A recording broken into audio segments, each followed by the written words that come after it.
बड़ी शिक्षा छोटा संदेश में आप सभी भाई बहनों का बहुत बहुत स्वागत है।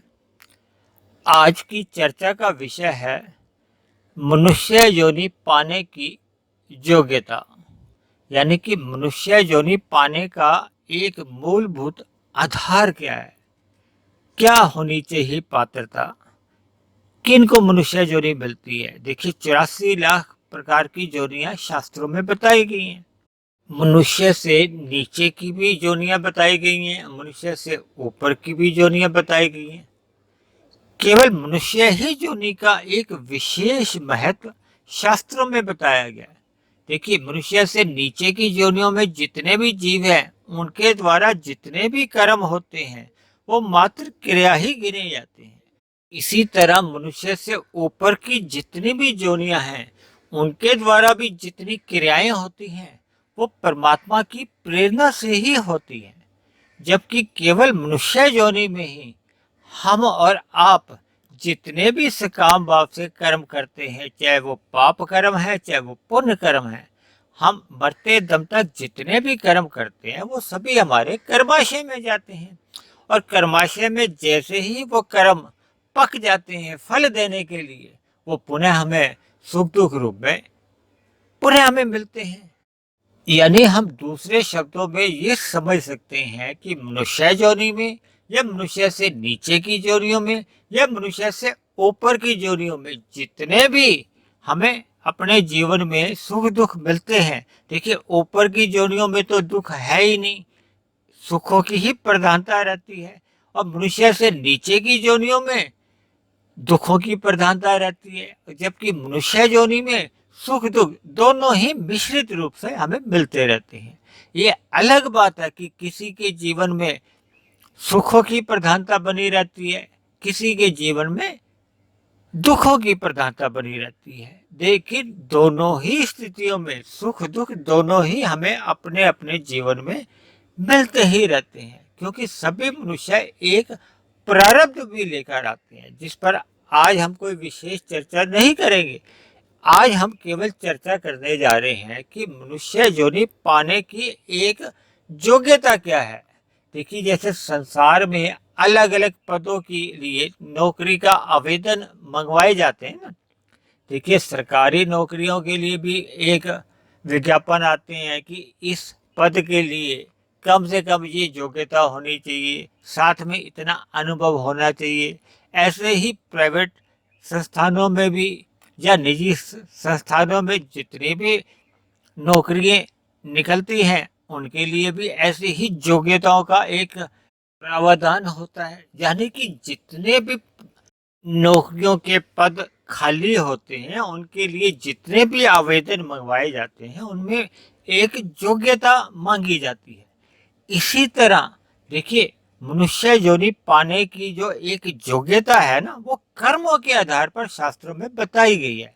यह आसान शब्दों में आप 84 लाख योनियों को भी एक विभिन्न प्रकार के पद मान सकते हो, जिनके लिए अलग अलग योग्यता है। क्योंकि मनुष्य योनि का एक विशेष महत्व है, क्योंकि कर्म योनि है। मनुष्य योनि एक ऐसी योनि है जहां से हम परमात्मा को भी पा सकते हैं। मनुष्य योनि में मरने के बाद हम नीचे की योनियों में भी जा सकते हैं, और मनुष्य योनि में मरने के बाद हम ऊपर की योनियों में भी जा सकते हैं। मनुष्य योनि में मरने के बाद हम पुनः मनुष्य योनि में भी पुनः जन्म ले सकते हैं। अब क्योंकि मनुष्य योनि मिलने का जो मूलभूत आधार है वो तो है हमारे कर्मों का। अब देखिए कर्मों को समझने के लिए अब हमें पहले संचित कर्माशय को समझना होगा। देखिए मनुष्य योनि पाकर हम क्रियामान कर्म करते हैं, जो हम देखिए जन्म के बाद जो हम कर्म करते हैं, हालांकि जन्म के फौरन बाद जितने भी हम जो क्रियाएं करते हैं उनको कर्मों में नहीं लिया जाता, ये भी एक अलग विषय है। देखिए अक्सर मेरा ऐसा मानना है कि 10 12 14 साल से जब वो किशोर अवस्था आरंभ होती है, जब मनुष्य को एक बचपन अवस्था समाप्त होती है और बचपन अवस्था के बाद उसकी जब किशोर अवस्था आरंभ हो जाती है ना, यानी उसके शरीर के अंगों का कुछ विकास हो चुका होता है। अब उसको थोड़ा बुद्धि के स्तर पर सही गलत की पहचान होने लगती है। भले ही शास्त्रों का अभी ज्ञान नहीं होता। देखिए, शास्त्रों का ज्ञान तो ऐसा भी देखा गया कि वृद्धावस्था में आकर भी लोगों को अक्सर नहीं होता। यानी मनुष्य जीवन में हम मरते दम तक जितने भी सकाम भाव से कर्म करते हैं वो क्रियामान कर्म गिने जाते हैं। देखिए, जिन क्रियामान कर्मों का फल हम उसी जीवन में ही, मतलब मनुष्य जीवन में ही हम भोग लेते हैं। लेकिन ऐसे अनेकों जन कर्म होते हैं जिनका फल अभी आना शेष रह जाता है। यानी वो अभी कर्म हमारे पके नहीं होते, भले ही वो सुख रूपी है या दुख रूपी है। यानी पाप कर्म भी ऐसे हो सकते हैं और पुण्य कर्म भी हो सकते हैं जिनका की फल अभी आना बाकी है। तो ऐसे सभी कर्म पकने के लिए कहा जाते हैं संचित कर्माशय में जाते हैं। यानी कि हमारा संचित कर्मों का कर्माशय बनता जाता है। और ये बनता कब है? केवल मनुष्य योनि में ही किए गए कर्मों द्वारा। वर्तमान जीवन के मनुष्य योनि में जो हमने कर्म किए, और ऐसे ही इससे पहले भी हम जितनी भी मनुष्य योनियों में कर्म जो कर चुके हैं, तो ऐसा कर्मों का हमारा कर्माशय बनता जाता है। ये सभी संचित कर्मों का कर्माशय गिना जाता है। और कुछ इसमें से प्रारब्ध रूप में, देखिए, हम जन्म के साथ ही प्रकृति की एक ऐसी व्यवस्था है, परमात्मा का एक ऐसा विधान है कि जन्म के साथ ही सभी जीव एक प्रारब्ध लेकर आते हैं। और प्रारब्ध में क्या होता है? जाति, आयु और भोग। देखिए, जाति तो हमें जन्म के साथ ही मिल जाती है। एक कुत्ता पैदा हुआ है तो उसकी मरते दम तक कुत्ता जाति ही रहती है ना। एक मोर पैदा हुआ है, एक पक्षी, चिड़िया, तोता, कुछ भी है। यानी हम मनुष्य जन्म में जन्म हमारा हुआ है तो हम मरते दम तक मनुष्य ही रहते हैं। इसी तरह हम सभी जीव अपने आयु लेके आते हैं। आयु का मतलब यहाँ होता है सांसों से। देखिए, जब हम भोगों में अधिक लिप्त रहते हैं तो हमारी सांस तेज चलती है। जब हम शास्त्रों के अनुसार एक संतुलित अपना जीवन व्यतीत करते हैं तो हमारी सांसें भी एक सामान्य गति से चलती हैं। फिर हम अपनी मिली हुई पूरी आयु को हम जीते हैं। इसी तरह भोग है। भोग में देखिए, सुख भी गिने जाते हैं और दुख भी गिने जाते हैं। यानी कि जिन कर्मों को हमें वर्तमान जीवन में नहीं करना पड़ता, वो हम पहले के जन्मों में जो कर चुके थे। तभी तो आपने जीवन में कभी कभी आपने ऐसा देखा होगा कि हम मेहनत तो करते हैं 100 रुपए की और हमें फल आ जाता है 1000 का। तो जो 900 रुपए का जो फल है ना, वो पुराने किए हुए कर्मों का फल होता है जो प्रारब्ध रूप में मिलता है। इसी तरह कभी कभी हम मेहनत तो करते हैं 500 रुपए की और हमें फल आता है केवल 100 रुपए का। तो ऐसे में जो 400 रुपए की जो हमारी मेहनत बेकार जाती है ना, तो वो 400 रुपए हमारे पुराने प्रारब्ध के दुख रूपी में चली जाती है। ये एक समझाने के लिए मैंने अंकों का इस्तेमाल किया। इसी तरह अब हम आते हैं संचित कर्माशय पर, क्योंकि संचित कर्मों में हमारे पाप और पुण्य दोनों ही रहते हैं। तो मनुष्य योनि तो तब मिलती है जब पाप और पुण्य कर्मों की तुल्यता आ जाती है। देखिए, शास्त्रों में कहा हुआ है जब ये दोनों ही बराबरी में आ जाती हैं। जैसे हमारे मनुष्य योनि में मरते समय संचित कर्मों में अगर 700 पाप कर्म है और पुण्य कर्म 900 है, तो हमें, क्योंकि देखिए मनुष्य योनि में मरते समय पुण्य कर्म अधिक है और पाप कर्म कम है, तो ऐसे में हमें ऊपर की योनियों की अगर इच्छा रहती है तो ऊपर की योनि भी मिल सकती है, और मनुष्य योनि की इच्छा है तो मनुष्य योनि भी मिल सकती है। लेकिन यदि मनुष्य योनि में मरते समय हमारे संचित कर्मों के कर्माशय में अगर पाप कर्म 700 है और पुण्य कर्म 500 है, तो ऐसे में फिर देखिए ये तुल्यता तो नहीं रही। देखिए, पाप कर्म है 700 और पुण्य कर्म केवल है 500। तो ऐसी स्थिति में मनुष्य योनि में मरते ही फिर नीचे की योनियों में जन्म लेना पड़ता है। अब देखिए, नीचे की योनियों में कितना नीचे ये देखिए, इस इन दोनों का जो अंतर है वो 200 कर्मों का है।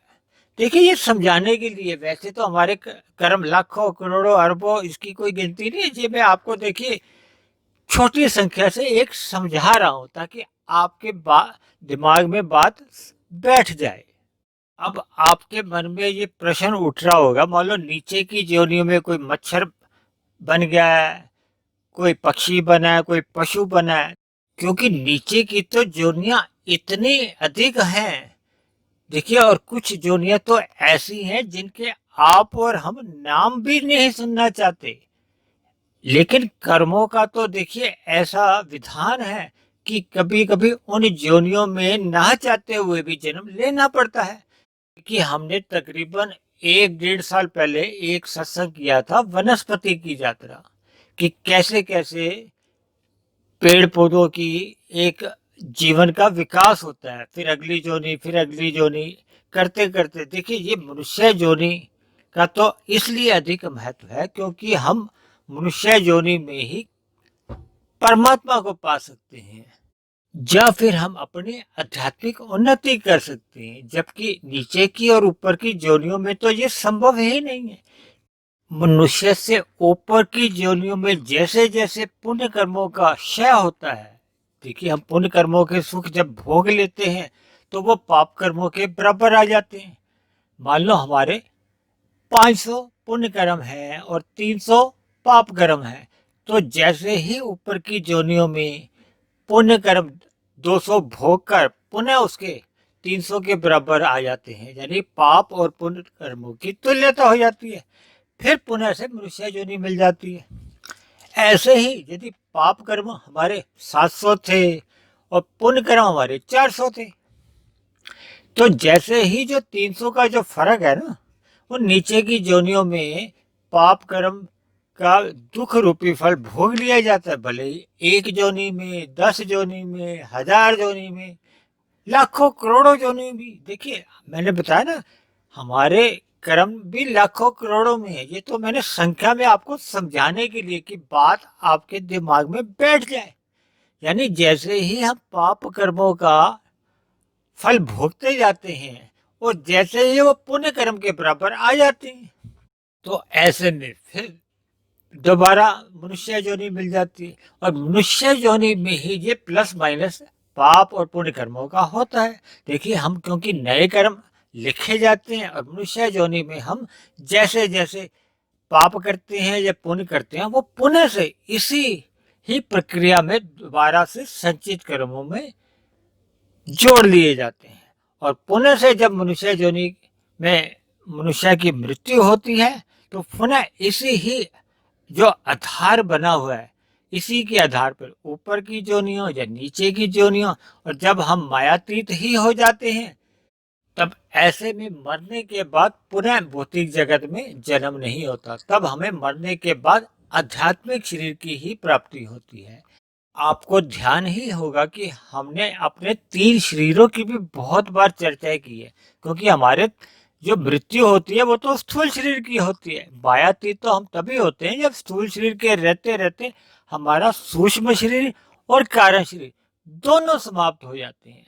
अगर वो दोनों समाप्त नहीं होते तब फिर पुनः हमारा जो कारण शरीर में जो कर्मों का कर्माशय बना होता है, उसके आधार पर फिर हमारी अधोगति भी हो सकती है, उन्नति भी हो सकती है, जब पुनः मनुष्य योनि की प्राप्ति हो सकती है। जैसे कि अभी हमने आज की चर्चा में मनुष्य योनि पाने का एक आधार बताया, एक पात्रता बताई है, एक योग्यता बताई है। तो आज की चर्चा को हम यहीं समाप्त करते हैं। मेरी आप सभी भाई बहनों से विनती है कि मिले हुए जीवन में हमें पाप कर्मों से अवश्य ही बचना चाहिए, और ये तभी संभव हो पाता है जब हम अपने जीवन में सत्संग करते रहते हैं, यानी हम सतोगनी अवस्था में रहते हैं, तभी हम तमोगनी अवस्था से अपने आप को बचा सकते हैं, यानी कि पाप कर्मों से हम बच सकते हैं। तो आज की चर्चा को हम यही समाप्त करते हैं। आप किसी भाई बहन का कोई प्रश्न हो, कोई बात समझ में नहीं आई हो, तो आप नीचे दिए गए कमेंट्स बॉक्स पर जाकर आप अपना प्रश्न या अपना सुझाव या कोई आपत्ति या कोई शिकायत किसी भी प्रकार से लिख सकते हैं।